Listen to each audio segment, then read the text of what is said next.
Le sang coulait encore de ma tempe quand j'ai ouvert les yeux pour la dernière fois, ou du moins, c'est ce que je croyais. La balle avait traversé mon crâne comme un éclair de foudre, envoyé par la main tremblante de celui que j'aimais, Lucien, dans le bureau obscur de notre appartement haussmannien surplombant la Seine. « C'est pour ton bien, Élodie » avait-il murmuré, ses lèvres pâles tordues en un sourire qui puait la trahison, avant que le monde ne s'effondre en un tourbillon de noir absolu. Et puis, rien. Ou presque. Mais le vide n'était qu'un mensonge. Soudain, un sursaut, un battement de cœur affolé, et je me suis retrouvé là, dans le même corps, mais 5 ans en arrière, le 15 juin 2020, à l'instant précis où tout avait basculé. Ma main, jeune et intacte, effleurait le dossier cartonné sur mon bureau au cabinet d'avocat de la place Vendôme, ce fameux dossier qui allait me détruire ou me sauver, cette fois. J'ai hurlé intérieurement, un cri muet qui a fait vibrer les vitres de l'immeuble. J'étais revenu. Pour venger. Pour arracher la vérité à ceux qui m'avaient enterrée vivante. Paris bruissait sous mes fenêtres, indifférente à ma renaissance. Les klaxons des taxis, l'odeur de croissants frais montant des boulangeries de la rue Saint-Honoré, tout cela me frappait comme une gifle. J'étais Élodie Moreau, avocate pénaliste de 32 ans, spécialisée dans les affaires de corruption politique, et j'avais tout sacrifié pour ce métier, mes amours fugaces, mes nuits blanches, ma santé fragile. Lucien, mon amant depuis 3 ans, était mon ancre dans cette tempête. Du moins, c'est ce que je croyais. À présent, je savais. Il m'avait vendu au loup, ces requins de la finance et de la politique qui pullulaient dans les couloirs feutrés du palais de justice. Le dossier en question?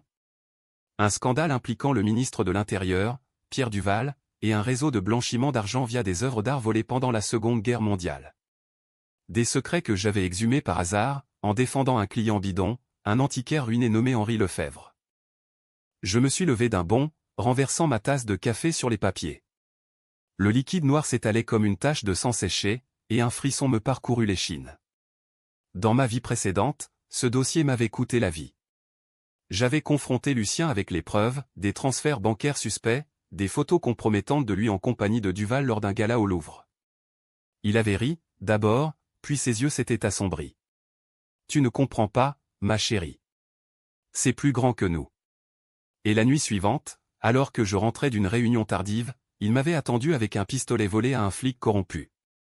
Un coup sec, et j'étais parti, accusé post-mortem d'espionnage industriel pour un rival russe. Mon nom souillé, mon corps jeté dans la Seine comme un vulgaire sac poubelle. Mais pas cette fois. Cette fois, je jouerai leur jeu, mieux qu'eux. J'ai attrapé mon téléphone, les doigts tremblants, et composé le numéro d'Henri Lefebvre. Monsieur Lefebvre, c'est Élodie Moreau. Nous devons nous voir. Immédiatement. Sa voix chevrotante, marquée par l'âge et les regrets, m'a répondu « Mademoiselle, je vous en prie, pas au téléphone. Rendez-vous au café de Flore, dans 1 heure. » Parfait. C'était le point de départ. Dans ma vie antérieure, j'avais ignoré ces avertissements, trop pressé de briller au tribunal. Résultat? Il avait été suicidé avant moi, une corde au cou dans son atelier poussiéreux du Marais. En descendant les escaliers de marbre du cabinet, j'ai croisé ma secrétaire, Claire, avec son sourire perpétuel et ses lunettes à monture rouge. « Tout va bien, mademoiselle Moreau? Vous avez l'air. Changé. » Changé? Si elle savait. J'ai forcé un rire. Juste une mauvaise nuit, Claire. Prenez les messages, je reviens vite. Dehors, la chaleur étouffante de juin enveloppait Paris comme un linceul. Les touristes s'agglutinaient autour des fontaines, ignorant les ombres qui se mouvaient dans les ruelles adjacentes. Lucien m'attendait quelque part, dans notre appartement du 7e arrondissement, en train de préparer son café du matin, inconscient que j'avais déjà vu son vrai visage. Au café de Flore, Henri était déjà là, tassé dans un coin, son chapeau melon posé sur la table comme un bouclier. Ses yeux, d'un bleu délavé, me scrutèrent avec suspicion. « Vous avez le dossier » murmura-t-il en sirotant un expresso. J'ai glissé l'enveloppe sous la table, sentant le poids de son contenu comme une grenade dégoupillée. Tout y est. Duval a utilisé votre galerie pour laver l'argent des nazis pillés. Et Lucien. Il est impliqué jusqu'au cou. Henri blêmit, ses mains arthritiques serrant la tasse. Lucien Vasseur? Votre associé? Mon Dieu, mademoiselle, vous jouez avec le feu. Duval n'est pas un homme, c'est un serpent. Il a des amis partout, à l'Élysée, à la Banque de France, même au quai des Orfèvres. Je hochai la tête, feignant la surprise. En réalité, je connaissais chaque détail par cœur, gravé dans ma mémoire comme une cicatrice. Lucien n'était pas qu'un associé, il était le fils illégitime de Duval, un bâtard élevé dans l'ombre pour hériter du trône pourri. Leur plan ? Me faire porter le chapeau pour le vol d'un tableau de Monet, le bassin au nymphéa, revendu à un oligarque russe pour 50 millions d'euros. J'avais été l'alibi parfait, l'avocate intègre qui découvrait le pot aux roses, puis il disparaissait avec les preuves. Dites-moi tout, Henri. Chaque nom, chaque date. Il hésita, puis sortit un carnet jauni de sa poche. Des pages noircies de notes, des schémas reliant Duval à des galeries d'art à Genève, Londres, et même New York. Il y a pire, souffla-t-il. Le tableau n'est pas juste volé. Il porte une marque, un tatouage nazi gravé dessous, un code pour un compte suisse secret. Si cela sort, c'est la fin de Duval. Mais ils vous tueront pour ça. Tueront. Le mot résonna en moi comme l'écho de la balle. J'ai payé les cafés et nous sommes sortis, slalomant entre les serveurs en tablier blanc. La scène scintillait au loin, tentatrice, mais je n'y plongerai pas cette fois. De retour au cabinet, Lucien m'attendait dans mon bureau, adossé à la fenêtre, un bouquet de roses rouges à la main. « Ma belle, où étais-tu ? J'ai cru que tu m'évitais. » Son sourire, ce sourire de prédateur masqué en amant tendre, me donna la nausée. J'ai pris les fleurs, les ai posées sur le bureau, et les embrassées à un baiser froid, calculé. Juste une piste pour l'affaire Lefebvre. Rien d'important. Il me serra contre lui, son parfum boisé envahissant mes narines. Fais attention, Élodie. Paris n'est pas toujours romantique. Romantique ? J'ai réprimé un rire amer. Ce soir-là, dans notre lit king size au drap de soie, tandis qu'il dormait, je fouillais son téléphone. Des messages codés, père, elle approche trop près. Dois-je accélérer ? Réponse de Duval, pas encore. Laisse-la creuser. Puis, le dossier disparaîtra avec elle. Mon cœur cognait comme un marteau-pilon. J'effaçai les traces, remis l'appareil en place, et fixai le plafond orné de moulures anciennes. La revanche commençait maintenant. Demain, je contacterai un journaliste anonyme, un certain Marc Duval ou ironie du sort, le frère cadet du ministre, un rebelle dans la nichée de serpents. Les jours suivants furent un balai de mensonges et de filatures.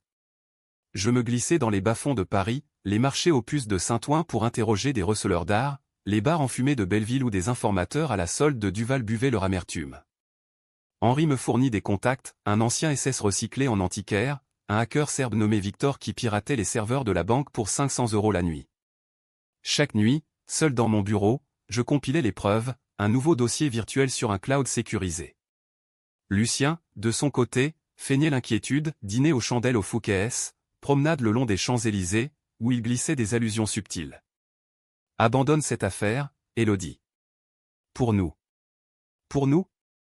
Il n'y avait plus de nous. Seulement moi, et la lame aiguisée de la vengeance. Un soir de pluie battante, alors que je rentrais d'une rencontre avec Victor dans un cybercafé du 18e, une voiture noire me suivit. Je l'ai semé dans les ruelles labyrinthiques de Montmartre, le cœur battant, mais je sus que le piège se resserrait. Le lendemain, au tribunal, lors d'une audience mineure, je croisai Duval en personne. Grand, voûté, avec un regard d'acier sous ses sourcils broussailleux, il me serra la main comme un étau. « Maître Moreau, votre réputation vous précède. Prenez garde aux ombres, à Paris. » Était-ce une menace ou un avertissement ? Peu importe. J'avais déjà envoyé un teaser à Marc, votre frère cache un monnaie nazi. Rendez-vous au Pont des Arts, minuit. La tension montait, palpable comme l'humidité automnale qui s'infiltrait dans les murs centenaires. Lucien commença à poser des questions, ses yeux fouillant les miens comme des sondes. « Tu sembles distante, ma chérie. Quelque chose te ronge ? » Je souris, traçant du doigt la cicatrice invisible sur ma tempe. Juste le poids de la justice, Lucien. Elle pèse lourd. Et elle pesait, oh oui, mais cette fois, ce serait eux qui ploieraient sous son fait. Le twist approchait, j'avais découvert le secret le plus sombre. Le tableau n'était pas seulement un butin nazi, il encadrait une photo jaunie, cachée dans le châssis, Lucien, enfant, avec Duval, prouvant non seulement la filiation, mais un meurtre, celui de la mère de Lucien, éliminé pour avoir menacé de tout révéler en 1995. Le Pont des Arts, sous la lune voilée par les nuages bas, était un théâtre d'ombre et de souvenirs. Les cadenas d'amour rouillés tintaient doucement dans la brise, ironie cruelle alors que je m'apprêtais à briser des chaînes bien plus lourdes. Marc Duval arriva pile à minuit, silhouette élancée enveloppée d'un trench coat beige, un parapluie inutile à la main. Son visage, un écho adouci de celui de son frère, portait les stigmates d'une vie de dissidence, cicatrices au menton, yeux cernés par des nuits passées à rédiger des articles incendiaires pour Le Monde. « Vous avez du cran, maître Moreau », dit-il en serrant ma main froide. Mon frère n'est pas du genre à pardonner. Nous nous assîmes sur un banc humide, ignorant les gouttes qui perlaient sur nos épaules. Je lui tendis une clé USB, fruit de mes nuits blanches avec Victor. Tout est là. Comptes offshore, transfert via la galerie Lefebvre, et la photo. Votre neveu, ou devrais-je dire, le fils de Pierre, est au cœur du vortex. Marc blêmit, parcourant les fichiers sur son téléphone. Lucien? Mon Dieu. Père m'avait dit qu'il avait un protégé, mais ça. Sa voix se brisa, un mélange de rage et de chagrin. Dans ma vie précédente, j'avais contacté Marc trop tard, après la mort d'Henri, et il avait été discrédité comme un paria, exilé à Bruxelles sous protection. Cette fois, je le gardais en vie, un pion de plus dans mon échiquier. Publiez-le, murmurai-je. Mais attendez mon signal. J'ai besoin de preuves irréfutables au tribunal. Il hocha la tête, rangeant la clé comme un talisman. Pourquoi risquez-vous tout? Pour la gloire? J'ai ri, un son amer qui se perdit dans le vent. Pour la vérité, Marc. Et pour une dette personnelle. En rentrant, je sentis des yeux sur moi. Lucien m'attendait, un verre de Bordeaux à la main, la lumière tamisée du salon projetant des ombres sur son visage. Une balade nocturne? Tu deviens mystérieuse, Élodie. Je me déshabillai lentement, laissant tomber ma robe comme une mue, et m'approchai de lui. Juste de l'air frais. Et toi, qu'as-tu fait de ta soirée? Il m'attira contre lui, ses mains glissant sur ma peau avec une possessivité nouvelle. Rien d'intéressant. Des appels pour Duval. Un mensonge flagrant. Son téléphone vibra sur la table basse, un message de l'EP, surveille-la. Elle sait trop. Je feignis l'endormir avec des caresses, puis, quand sa respiration se fit régulière, je fouillai à nouveau. Cette fois, un enregistrement audio, Lucien et Duval, dans un bureau du ministère, complotant mon élimination. Elle a vu la photo, père. On ne peut pas la laisser témoigner. Réponse glaciale, alors, fais ce qu'il faut. Comme pour ta mère. Le choc me frappa comme un uppercut. La mère de Lucien, Élise, une galeriste ambitieuse, avait été empoisonnée au cyanure lors d'un vernissage en 1995, officiellement un suicide. Mais la photo dans Le Money prouvait le contraire, elle avait découvert le réseau nazi, menacé de tout balancer à la presse. Lucien, alors adolescent, avait assisté à tout, et Duval l'avait sauvé en le prenant sous son aile en le transformant en monstre. J'ai vomi dans la salle de bain, les larmes coulant enfin, chaudes et salées. Pas pour Lucien, mais pour la fille que j'avais été, naïve, amoureuse d'un fantôme. Le lendemain, je pris une décision controversée, la première d'une série qui me entrait. J'appelai Victor, le hacker. Trouve-moi tout sur Élise Vasseur. Et fabrique une preuve, un faux témoignage d'un témoin oculaire de sa mort. Il rit, sa voix rauque accentuée par l'accent balkanique. Tu joues sale, avocate. Ça coûtera cher. Peu importe. Fais-le. C'était immoral, une perversion de la justice que je défendais, mais la vengeance n'était pas un salon de thé. À Paris, la loi était un voile fin sur le chaos, je l'écartais pour frapper au cœur.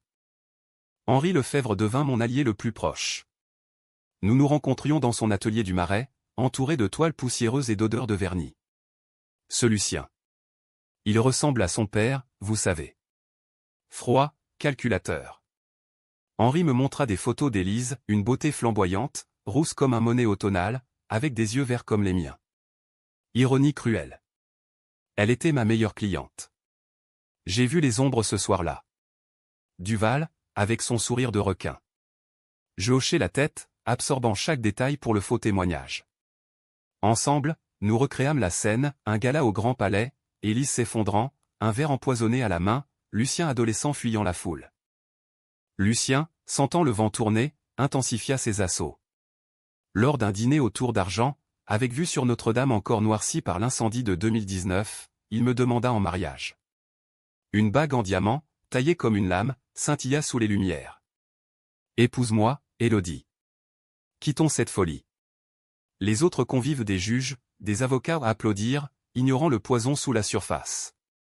J'acceptai, les lèvres tremblantes, et portai la bague comme une menotte. Oui, Lucien. Pour toujours. Il sourit, victorieux, mais dans ses yeux, je vis le doute s'insinuer. La nuit, seul, je complotais. Le faux témoignage arriva, un témoin anonyme, un ancien serveur du gala, jurant avoir vu Duval verser le poison. Victor l'avait fabriqué à partir d'archives audio, une prouesse technique digne d'un thriller. Je l'envoyai à Marc, avec instruction, attends encore. La tension grimpa d'un cran quand Claire, ma secrétaire, me confia un appel anonyme, arrêtez, ou vous finirez comme elle. Elle? Élise, bien sûr. Lucien surveillait tout. Puis vint le premier coup dur. Henri fut agressé dans son atelier, une batte de baseball, des côtes cassées, un message gravé sur le mur, tais-toi ou meurs. Je le trouvai à l'hôpital Saint-Louis, branché à des machines, le visage tuméfié. C'était eux, Élodie. Duval a des hommes partout. Je serrai sa main frêle, jurant vengeance. Reposez-vous. Je m'occupe du reste. Mais intérieurement, la peur rongeait. Étais-je allé trop loin? Le faux témoignage pouvait me détruire si découvert. Une décision controversée de plus, j'effaçai les traces numériques avec Victor, payant le prix fort non en euros, mais en un secret partagé, mon suicide passé, raconté comme un cauchemar. Paris, ville lumière, se muait en labyrinthe d'ombre. Les manifestations contre la réforme des retraites battaient leur plein place de la République, un fond sonore à ma propre révolte. Lucien me serrait de près, ses promenades devenant des filatures. Un soir, dans notre appartement, il explosa, « Qu'est-ce que tu caches, Élodie ?» Ce dossier Lefebvre. C'est plus qu'une affaire. Je le fixai, calme en surface, tempête intérieure. Et si c'était?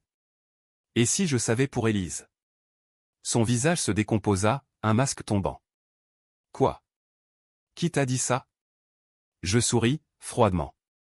La vérité a des oreilles, Lucien. La confrontation fut électrique. Il me plaqua contre le mur, ses mains autour de mon cou, pas assez pour tuer, juste pour menacer. Tu ne sais rien, salope. Élise était faible. Père l'a aidé à partir. Partir? J'ai ri, provoquant. Avec du cyanure? J'ai le témoin. Il relâcha, reculant, le doute le rongeant. Cette nuit-là, il dormit sur le canapé, et je pleurais pour l'homme qu'il avait pu être, avant que Duval ne le corrompe.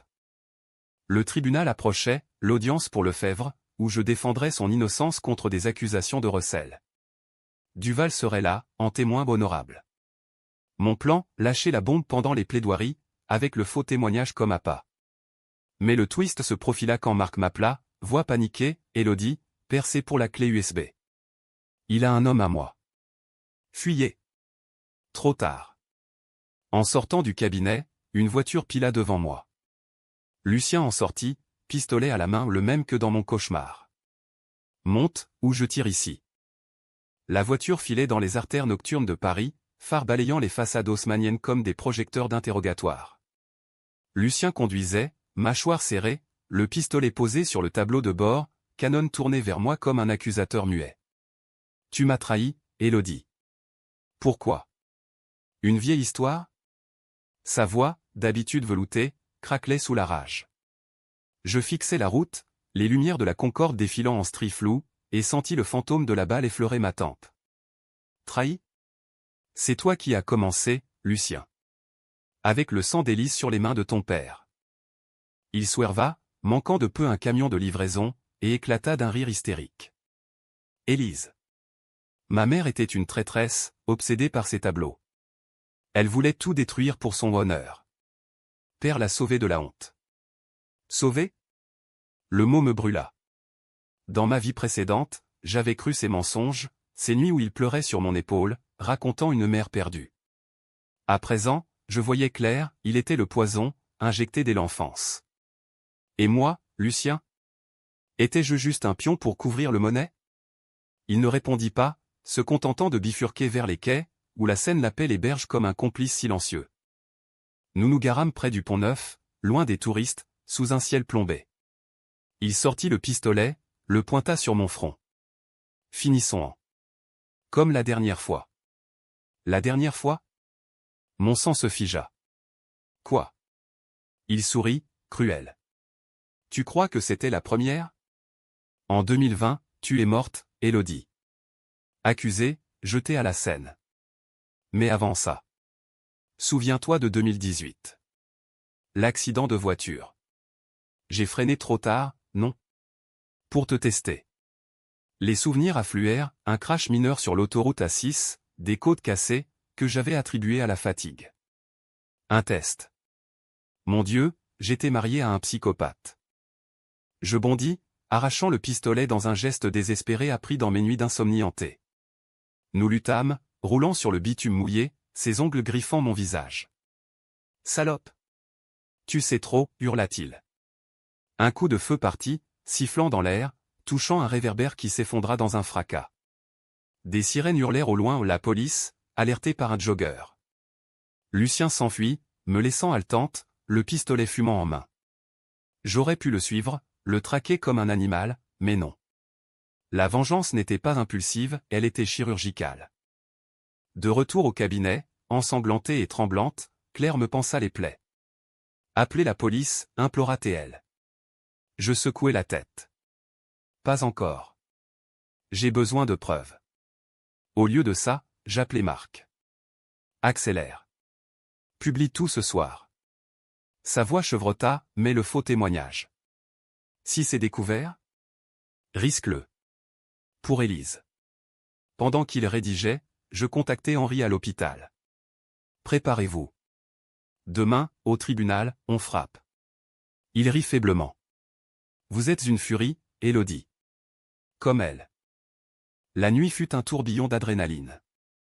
Je rédigeai ma plaidoirie, infusant le faux témoignage comme une veine empoisonnée.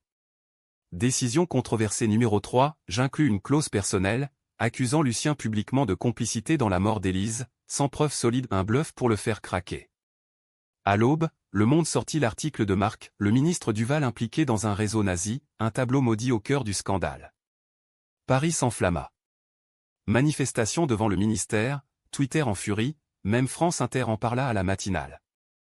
Au tribunal, la salle du palais de justice était un chaudron bouillonnant. Journalistes entassés, caméras braquées, et Duval au premier rang, visage de pierre, flanqué de Lucien, pâle comme un spectre. Henri, en chaise roulante, témoigna d'une voix brisée, le Monnet. Il porte la mort. Puis ce fut mon tour. Je montai à la barre, dossier en main, sentant les regards comme des lames. Mesdames, messieurs, ce n'est pas une affaire de recel. C'est un tombeau de secrets. Je déroulai les preuves, transferts, photos, et le clou ou le faux témoignage. Le 12 mai 1995, au Grand Palais, Pierre Duval versa du cyanure dans le verre d'Élise Vasseur, mère de Lucien Vasseur ici présent. Un murmure d'horreur balaya la salle. Duval bondit, mensonge. Calomnie.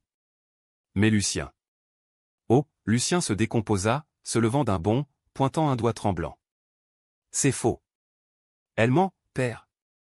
Le juge frappa du marteau, appelant l'ordre, mais le mal était fait. Des flics en civil se déployèrent, menottant Duval sur le champ. Lucien s'effondra, sanglotant, Élodie. Pourquoi? Je le fixai, impitoyable. Parce que tu m'as tué, Lucien. 2 fois.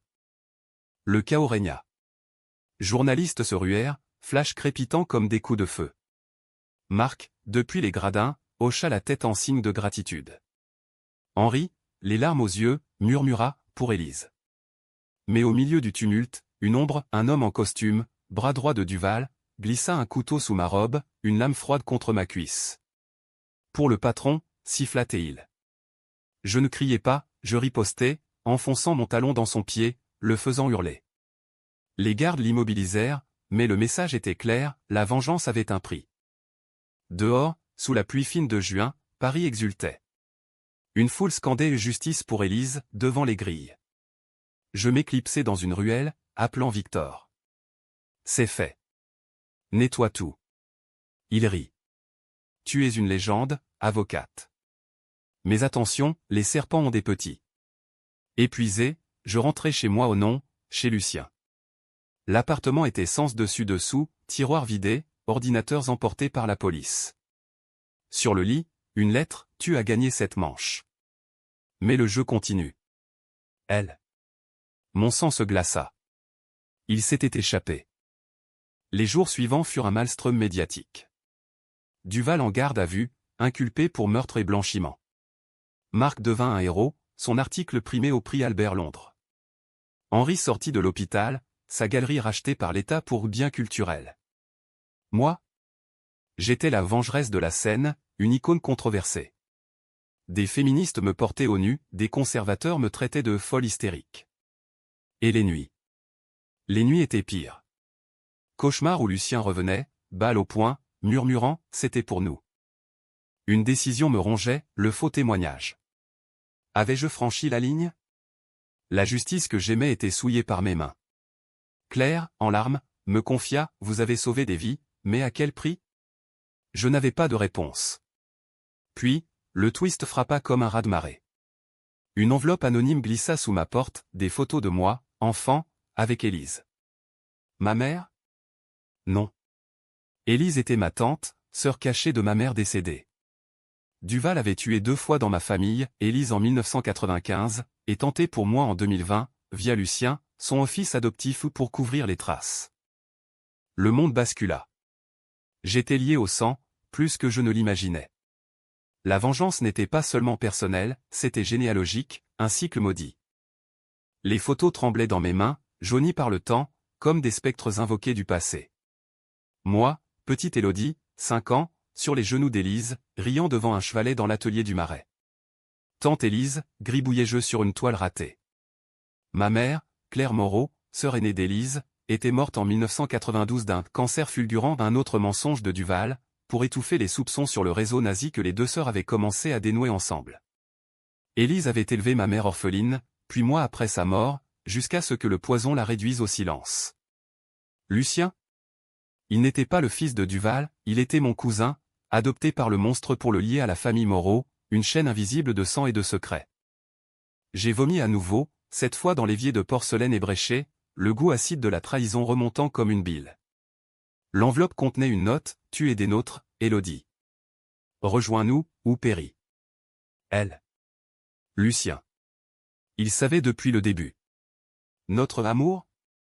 Une farce macabre, un inceste volé orchestré par Duval pour me contrôler, me garder proche des dossiers familiaux.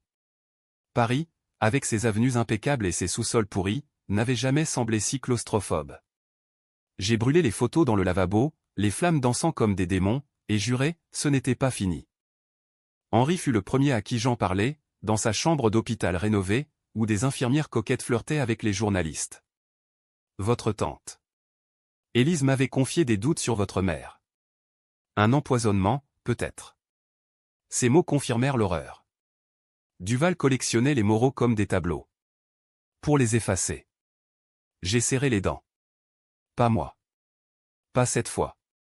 Décision controversée numéro 4, je falsifiai un test ADN, via Victor, liant Lucien à Élise biologiquement en prouvant l'inceste, même si fabriqué. Un coup bas, mais nécessaire pour le briser publiquement. Marc, acculé par les médias, me rencontra au Louvre, devant le Mona Lisa ou ironie, un sourire énigmatique face à tant de mensonges. Élodie, pernis tout. Il dit que tu es dérangé, obsédé par une vengeance fantôme. Je lui tendis le faux ADN. Publie ça. Et révèle le lien familial. Ses yeux s'écarquillèrent. C'est illégal. Tu risques la prison.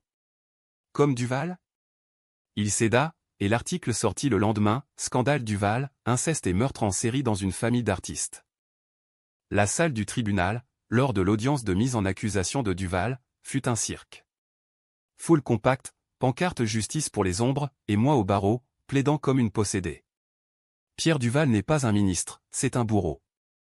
Il a tué Élise Moreau-Vasseur en 1995, Claire Moreau en 1992, et tenté d'assassiner Élodie Moreau en 2020.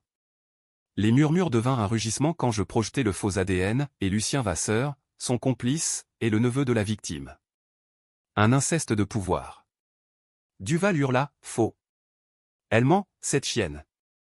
Mais Lucien, menotté à ses côtés, craqua. C'est vrai, père. Pour Élise. J'ai vu tout. Le twist éclata comme une grenade. Lucien, en larmes, avoua tout, l'adoption forcée, les tests sur moi, le coup de feu en 2020. Elle est revenue. Comme un fantôme. La salle se figea, un silence glacé tombant comme un linceul. Retournez. Les juges froncèrent les sourcils, mais le procureur, un jeune loup ambitieux, sauta sur l'aveu. Duval fut écroué, Lucien transféré en psychiatrie pour instabilité. Marc, blême, me glissa, tu as gagné. Mais à quel prix? Le prix fut immédiat. Des menaces, appels anonymes, suicide-toi comme ta tante. Ma voiture sabotée, frein coupé sur le périphérique, je m'en sortis par miracle, sautant à temps. Claire démissionna, terrifiée. C'est trop, Élodie. Paris vous dévore.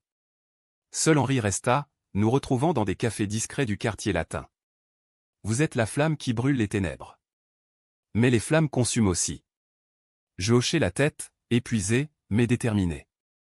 Une dernière décision, confronter Lucien en secret, au centre hospitalier Sainte-Anne. La visite fut un duel d'âmes brisées. Derrière la vitre blindée, Lucien, en camisole, me fixait de ses yeux injectés de sang. Cousine.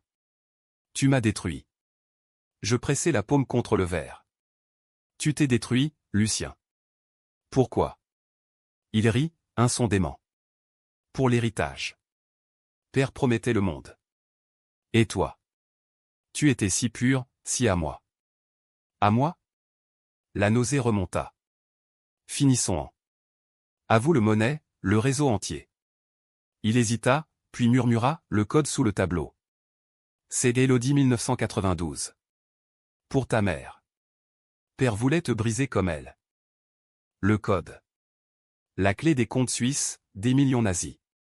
Je l'enregistrai discrètement, Victor le décryptant en heures. Des transferts massifs vers des ONG juives, une restitution forcée à ma touche finale, controversée, volée à Duval pour réparer. Paris applaudit, une fondation en mémoire Élise vit le jour, exposant le monnaie restauré au musée d'Orsay, avec une plaque, pour les ombres effacées. Mais la tension culmina lors du gala de charité, où Marc dévoilait le tableau. La salle, ornée de lustres cristallins, bruissait de VIP, artistes, politiciens repentis. Duval, en attente de jugement, envoya un dernier cadeau, un sniper sur le toit adjacent. Le coup partit au milieu des toasts, la balle frôlant ma tempe encore. Je tombais, le monde ralentissant, mais une ombre bondit, Henri, poussant mon fauteuil roulant, blessure mineure du crash, prenant la balle dans l'épaule. Pour vous. Pour elle, gémit-il. Le chaos. Sirène, arrestation. Lucien, échappé de l'asile par un allié de Duval, fut repris dans une planque à Pigalle, un flacon de cyanure à la main. Pour nous rejoindre, hurla-t-il aux flics. Il avala, s'effondrant dans une écume bleue.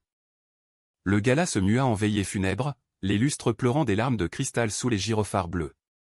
Henri survécut, à peine, une balle logée près de l'artère, mais son sacrifice scella le destin de Duval. Au procès final, au tribunal de grande instance de Paris, la salle était un amphithéâtre de jugement, victime de pillages nazis, famille brisée, et moi, témoin principal, le dossier cartonné sous le bras comme un bouclier. Duval, défendu par une armada d'avocats, me toisa avec mépris. Mademoiselle Moreau, vos preuves sont un tissu de mensonges. Vous êtes une opportuniste, une vendetta ambulante. J'ai souri, froidement, et déroulé le fil. Le code d'Élodie 1992, les transferts restitués, les aveux de Lucien même mort, sa voix hantait la bande enregistrée. Vous avez tué ma tante, ma mère, tenté de me tuer. Pour un empire bâti sur des tombes. La procureure, une femme acérée nommée Sophie Laurent, présenta le faux ADN comme preuve circonstancielle corroborée, évitant l'effondrement. Décision controversée ultime, j'avais effacé les traces du faux avec Victor, un chantage doux sur le labo immoral, mais efficace. Le jury délibéra 2 jours, Paris suspendu à leur verdict. Manifestation place de la Bastille, graffiti Duval assassin sur les murs de la Sorbonne. Marc, devenu mon allié improbable, couvrit le tout, la chute d'un titan, vengeance ou justice. Moi? Je visitais Henri en rééducation, le regardant peindre de sa main valide, des toiles abstraites de bleu et de rouge sanglant. C'est fini, Élodie. Laissez-le passer. Mais le passé n'était pas mort. Le twist final surgit comme un écho, une lettre de Lucien, posthume, glissée par son avocat. Chère cousine, tu as gagné. Mais sais-tu pourquoi père t'a visé en premier? Ta mère n'est pas morte de cancer. Elle s'est suicidée, après qu'Élise lui ait révélé la vérité, Duval est ton père. Le viol, en 1987, lors d'un vernissage. Tu es sa fille, Élodie. Le sang appelle le sang. Le sol se déroba. Duval, mon père? Le monstre qui avait semé la mort dans ma lignée était ma source. J'ai déchiré la lettre, hurlant dans l'appartement vide, les murs haussmanniens renvoyant mon écho comme un cœur maudit. Victor confirma, un test ADN réel, volé aux archives, prouvait tout. J'étais la bâtarde, l'héritière maudite, raison pour laquelle Lucien m'avait aimé, une obsession incestueuse tordue par Duval. Le verdict tomba, Duval, perpétuité pour meurtres multiples et crimes contre l'humanité. La salle explosa en cris, mais je restais figé, le dossier tombant de mes mains. Coupable, tonna le juge, et Duval me lança un dernier regard, pas de haine, mais de triomphe. Tuez-moi, fille. Fille. Le mot empoisonna l'air. Les mois suivants furent un exil intérieur. La fondation prospéra, le Monet devint symbole de rédemption, Marc épousa une journaliste, Henri peignit mon portrait une femme aux yeux hantés, tenant un pistolet brisé. Moi? Je quittai le barreau, errai dans Paris comme un fantôme. Les nuits, je marchais le long de la Seine, l'eau noire murmurant des secrets. Vengeance accomplie, mais à quel prix? J'avais sauvé des âmes, souillé la mienne, et découvert un sang vicié. Un soir d'hiver 2025, sous la neige rare qui saupoudrait les toits, je revis la balle, le sang, la renaissance. Était-ce un cadeau ou une malédiction? La justice, cette garce française, avait triomphé, mais le cœur saignait encore. Pourtant, au pont des Arts, arrachant un cadenas rouillé, je sus, la boucle était bouclée. Pour Élise, pour Claire, pour moi. Paris, indifférente, continuait de briller. Et moi, Élodie Moreau, fille du monstre, avocate des ombres, je renaquis une dernière fois libre, brisée, entière.